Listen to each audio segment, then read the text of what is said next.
Hello दोस्तों, कैसे हैं आप सब। आशा करती हूँ आप सब बहुत अच्छे होंगे। आज मैं आपके लिए बहुत इंपॉर्टेंट टॉपिक लेकर आई हूँ जो यूपीएससी, यूपीपीएससी और जितने भी स्टेट पीसीएस के एग्ज़ाम हैं उन सब के लिए, इवन वनडे एग्ज़ाम के लिए भी बहुत इंपॉर्टेंट टॉपिक है। तो दोस्तों आज मैं आपके लिए लेकर आई हूँ आसियान। तो दोस्तों इसके फुल फॉर्म है association of south east Asian Nations. इसकी स्थापना 8 अगस्त 1967 को हुई थी। इसका जो उद्देश्य है वो है दक्षिण पूर्व एशियाई देशों का एक क्षेत्रीय संगठन जो एशिया प्रशांत के उपनिवेशी राष्ट्रों के बढ़ते तनाव के बीच राजनीतिक और सामाजिक स्थिरता को बढ़ावा देने के लिए स्थापित किया गया था। अब बात करते हैं इसके आदर्श वाक्य की। तो one vision, one identity, one community, ये इसका आदर्श वाक्य है। अब बात करते हैं इसके सचिवालय की। तो इसका सचिवालय इंडोनेशिया के जकार्ता में है। इसके 10 सदस्य राष्ट्र हैं दोस्तों। अब बात करते हैं इसके सदस्य राष्ट्रों के बारे में। तो Indonesia, Malaysia, Philippines, Singapore, Thailand, Brunei, Vietnam, Laos, Myanmar, Cambodia, ये इसके सदस्य राष्ट्र हैं। अब दोस्तों हम सदस्य राष्ट्र को एक बार फिर से देख लेते हैं। तो जैसे कि ये Brunei, Thailand, Myanmar, Laos, Indonesia, Malaysia, Philippines, Cambodia, Singapore, Vietnam, ये इसके 10 सदस्य हैं इसके। अब बात करते एक बार मैप पे भी इनके जो इसके जो सदस्य राष्ट्र हैं उनकी स्थिति को देख लेते हैं। तो जैसे ये Myanmar, Thailand, Cambodia, Laos, Vietnam, Brunei, Philippines, Singapore और इंडोनेशिया, ये इसके सदस्य राष्ट्र। अब बात करते हैं इसकी उत्पत्ति की। तो 1967 में आसियान घोषणा पत्र या फिर इसको बैंकॉक घोषणा पत्र भी कहा जाता है, इस पर जो संस्थापक राष्ट्र हैं उनके द्वारा हस्ताक्षर किए गए, जिसके बाद से इसकी स्थापना हुई।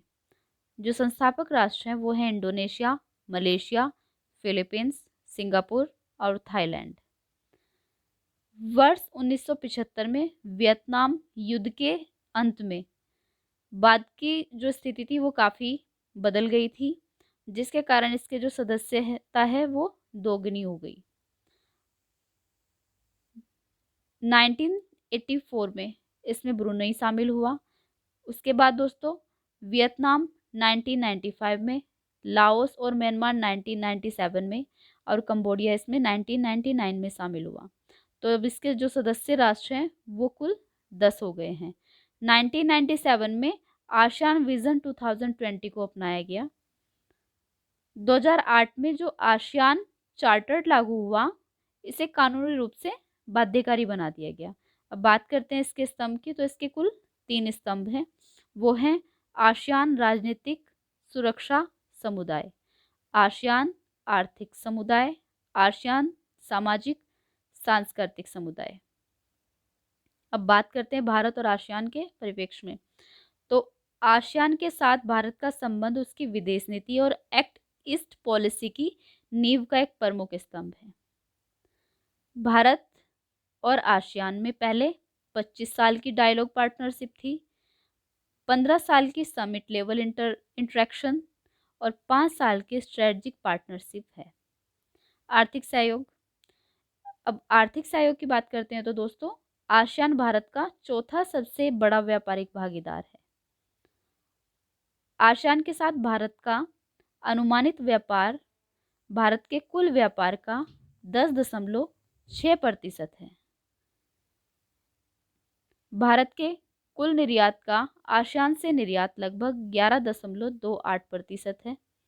भारत और आसियान देशों के निजी क्षेत्र के प्रमुख उद्यमियों को एक मंच पर लाने के लिए 2003 में आसियान इंडिया बिजनेसेस काउंसिल यानी कि AIBC की स्थापना की गई।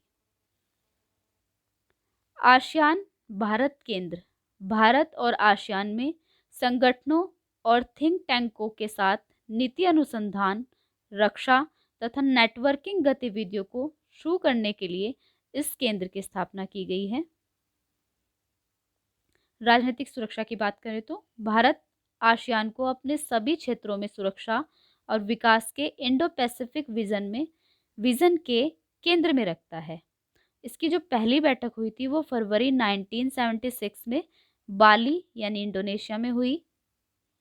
इसकी जो अंतिम बैठक हुई है वो नवंबर 2020 में हनोई यानी कि वियतनाम के हनोई में हुई, जिसकी अध्यक्षता वहाँ के प्रधानमंत्री गुएन जुआन फुकू द्वारा की गई थी। 2021 में दोस्तों इसका जो आयोजन होगा वो ब्रुनेई में होगा और वहाँ के सुल्तान हसानाल बोलकिया इसकी अध्यक्षता करेंगे। तो दोस्तों आज के लिए इतना ही। आशा करती हूँ कि आपको मेरा ये प्रयास अच्छा लगा होगा। अगर आपको मेरा ये प्रयास अच्छा लगता है तो आप मेरे चैनल को सब्सक्राइब कीजिए, मेरी वीडियो को लाइक कीजिए। Thank you so much for watching my video.